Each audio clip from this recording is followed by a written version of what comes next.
Bom, pessoal, sou Matheus, professor de Química, e hoje nós estamos aqui para fazer aqui uma boa revisão, para mostrar para vocês conceitos que são muito relevantes, que com certeza, em toda a prova que você sentar para fazer, eles vão estar presentes. E eu selecionei aqui alguns exercícios para a gente rever esses conceitos tão importantes. Então acompanha comigo aqui, olha só.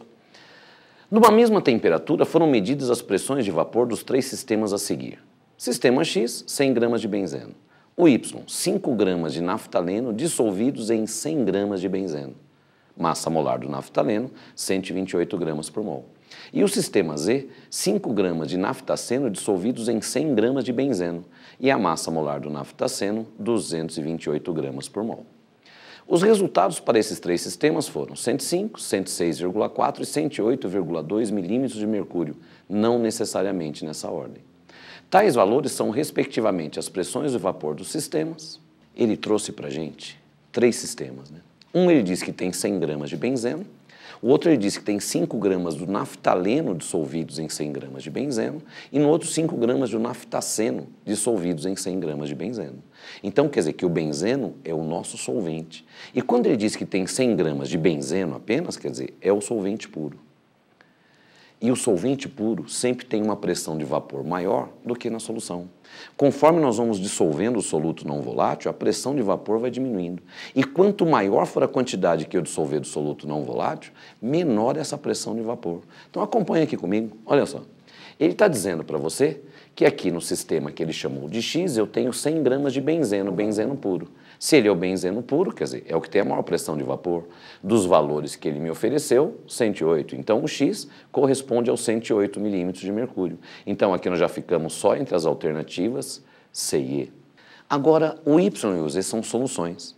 E quando a gente diz que quanto maior a quantidade de substância dissolvida, menor a pressão de vapor, tem que tomar cuidado, porque essa quantidade é a quantidade em mols.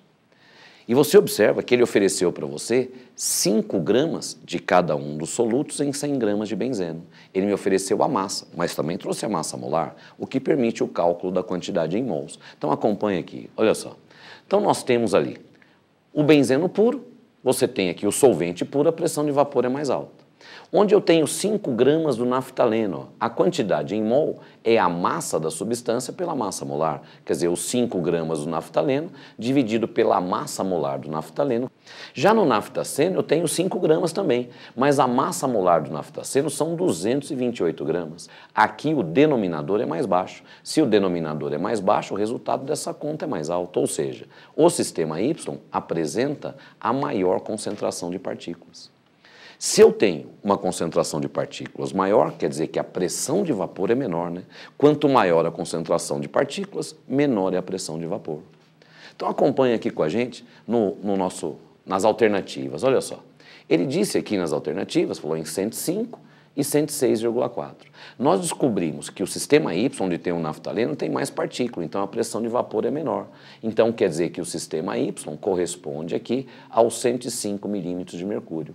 Já sabíamos que o 108 era o benzeno puro, que é o X, então quer dizer que a alternativa correta só pode ser aí a alternativa C.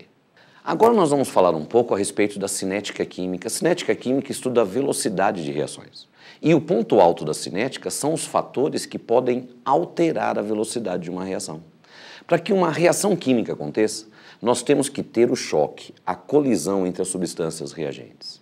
Dos 5 fatores de alteração na velocidade, que são aí a concentração dos reagentes, pressão, quando houver pelo menos um gás, quando se fala em temperatura, importantíssimo, e superfície de contato, e o catalisador. Desses 5 fatores, fora o catalisador, 4, a gente consegue justificar em cima de uma mesma conclusão. Se uma reação depende da colisão entre os reagentes, isso significa que se eu criar condições para que aconteçam mais colisões, eu aumento a velocidade da reação. Então, quer dizer, quando eu aumento a concentração dos reagentes, quando se aumenta a pressão, quando há pelo menos um gás, quando se aumenta a temperatura e quando se aumenta a superfície de contato, nós aumentamos a quantidade de colisões entre os reagentes. E aumentando a quantidade de colisões eficazes, colisões efetivas, nós fazemos com que a reação aconteça com uma velocidade maior. Os próximos exercícios, eles exploram todos esses fatores, inclusive o catalisador, que nós vamos comentar. Mas vamos ler primeiro esse exercício. Olha só o que ele está falando aqui para a gente, olha só. Em qual das condições abaixo, o processo de deterioração de 1 quilo de carne de boi será mais lento, será mais vagaroso? Aí ele fala, em peça inteira colocada em nitrogênio líquido, fatiada e colocada em gelo comum, fatiada colocada em gelo seco, que ele diz que é o CO2 sólido, peça inteira em gelo comum e no E, fatiada, cada fatia envolvida individualmente em plástico e colocada em um freezer de uso doméstico. Para eu mostrar isso para vocês, eu queria fazer aqui um experimento para a gente falar a respeito da superfície de contato. Quando a gente fala em superfície de contato, nós estamos pensando na área do reagente que está em contato com a reação. E aí a gente acaba ficando limitado aqui às substâncias sólidas. Quando você tem um sólido em um único pedaço, as colisões acontecem só na parte periférica.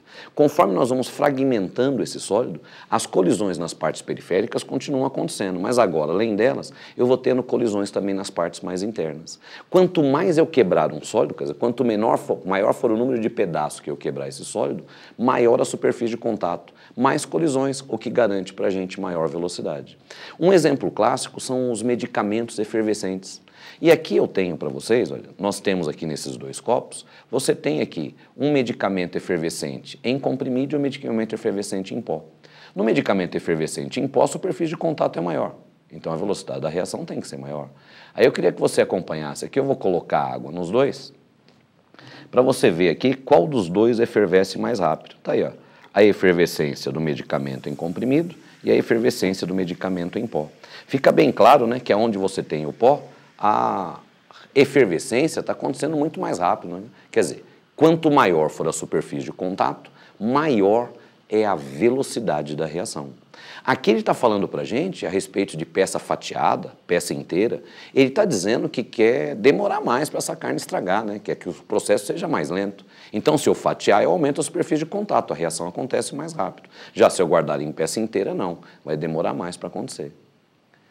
Então, se eu quero diminuir a velocidade da reação, quer dizer, se eu quero conservar essa carne por um tempo maior, nós temos que guardá-la de peça inteira. Então, observando aqui as alternativas, olha só com peça inteira nós ficamos só entre as alternativas A e D. Peça inteira, peça fatiada, ele está explorando a superfície de contato, mas no outro sistema, nas outras condições, ele está explorando temperatura, né? Porque ele está falando em gelo comum, está falando em gelo seco e está falando em nitrogênio líquido. Quanto maior a temperatura, maior o estado de agitação das moléculas, né? E quanto maior esse estado de agitação, mais colisões vão acontecendo, mais rápida a reação ocorre. Então, quer dizer que se eu quero que a reação demore mais para acontecer, eu tenho que diminuir a temperatura.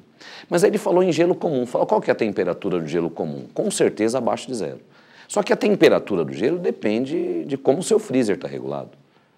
Se o seu freezer estiver regulado para estar numa temperatura de 3 graus abaixo de 0, está a 3 graus negativos.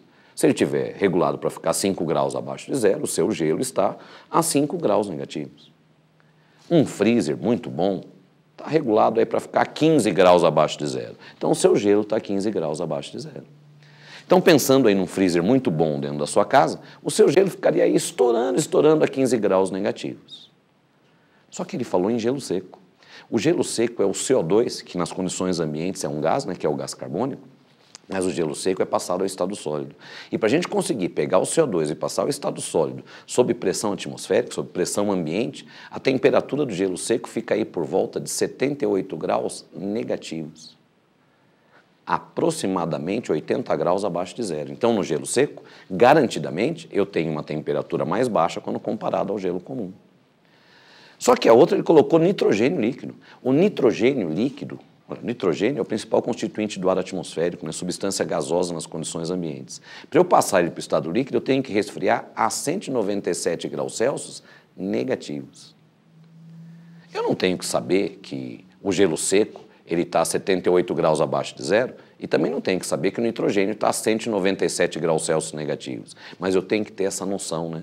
Quando se fala no gelo seco, com certeza a temperatura é muito mais baixa do que no gelo comum.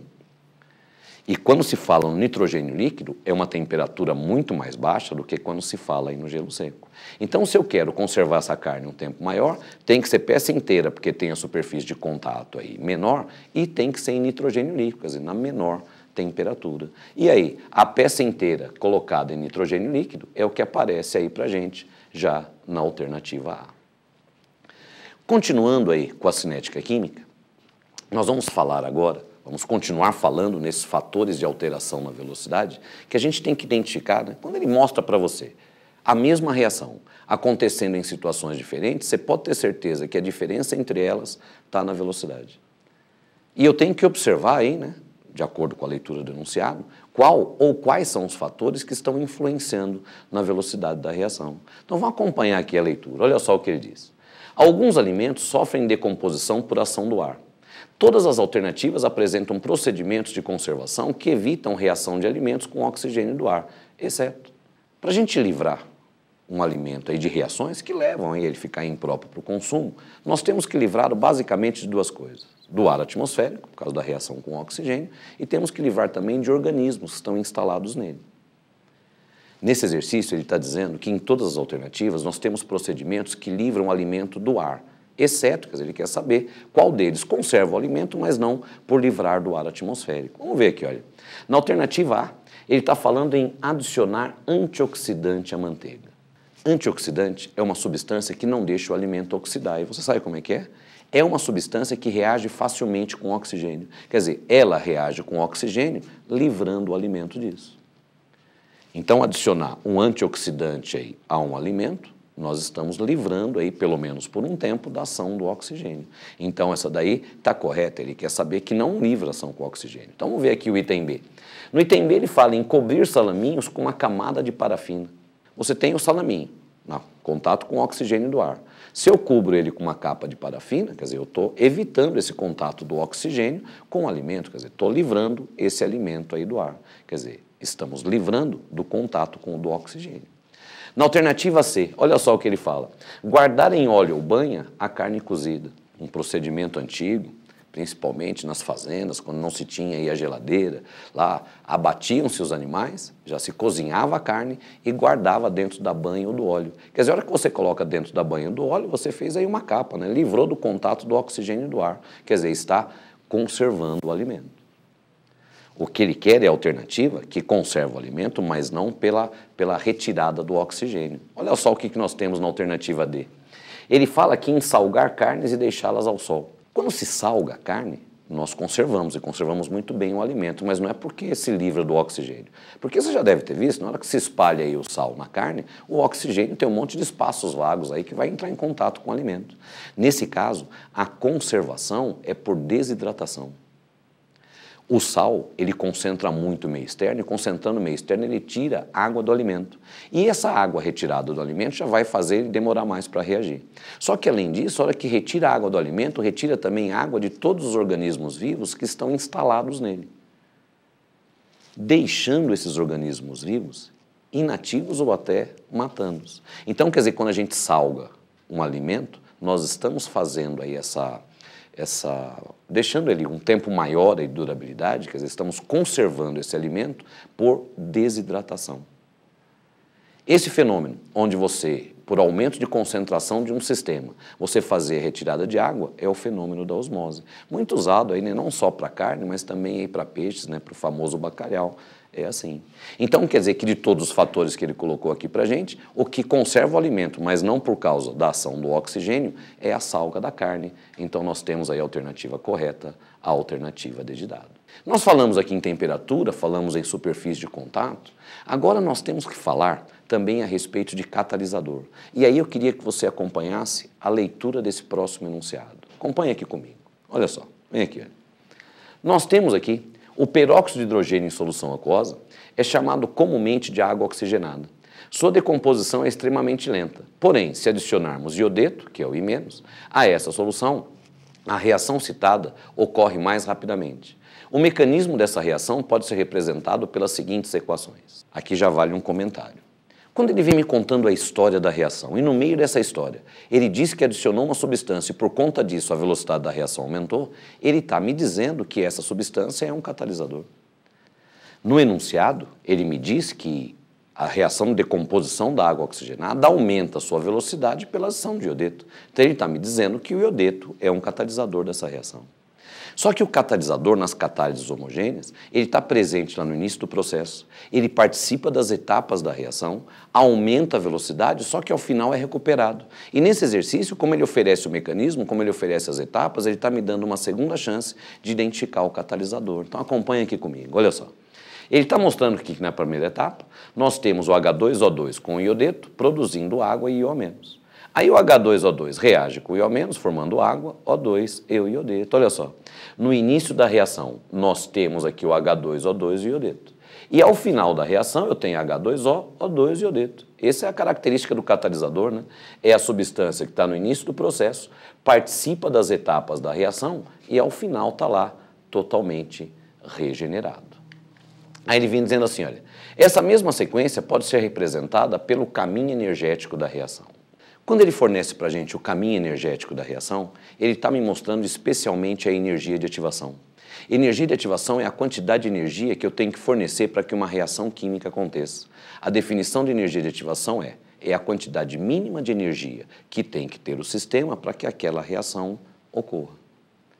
Quanto menos energia uma reação necessita para acontecer, mais rápida ela é. Então, quanto menor for a energia de ativação, maior a velocidade da reação.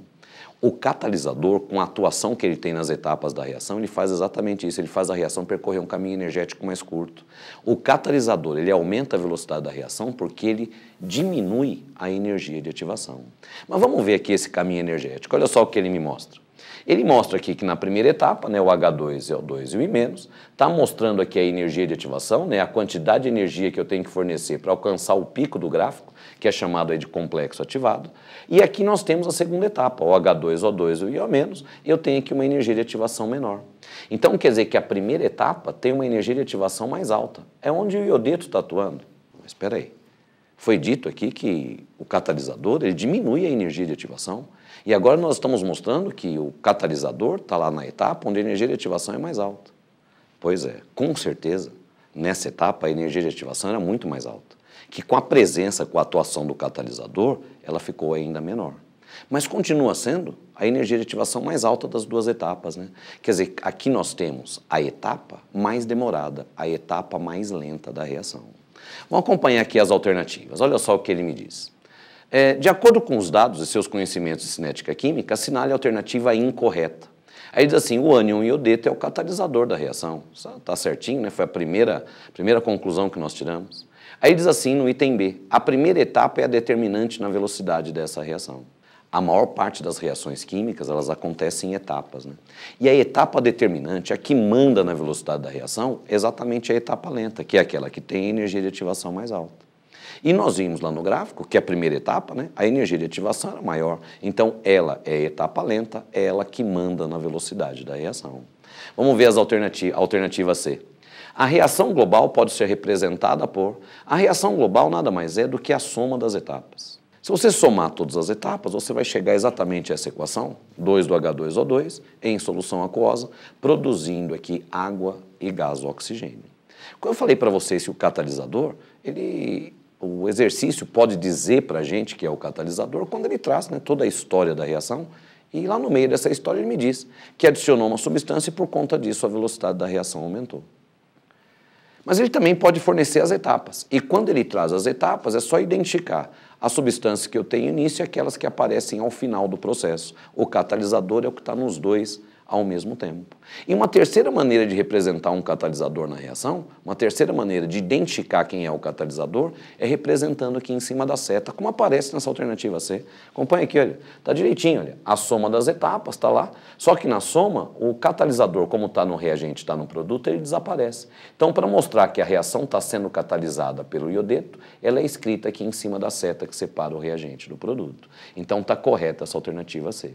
Na alternativa E, ele diz assim, olha, um aumento na temperatura, muito provavelmente, aumentará a velocidade dessa reação.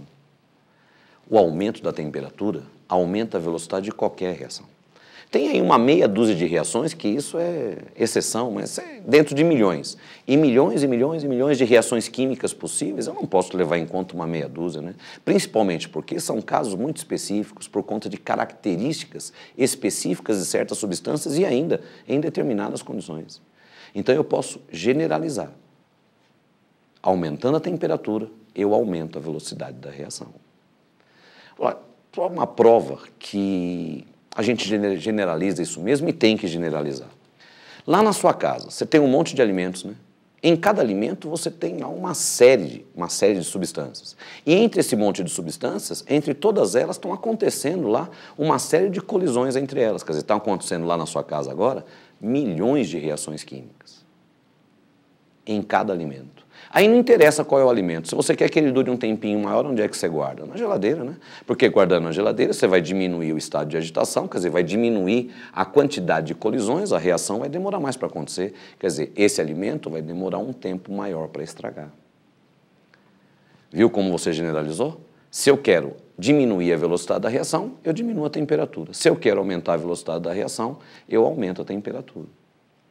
E como eu disse, tem que generalizar mesmo. Então aqui na decomposição da água oxigenada, eu posso apostar que se eu aumentar a temperatura, a velocidade da reação aumenta.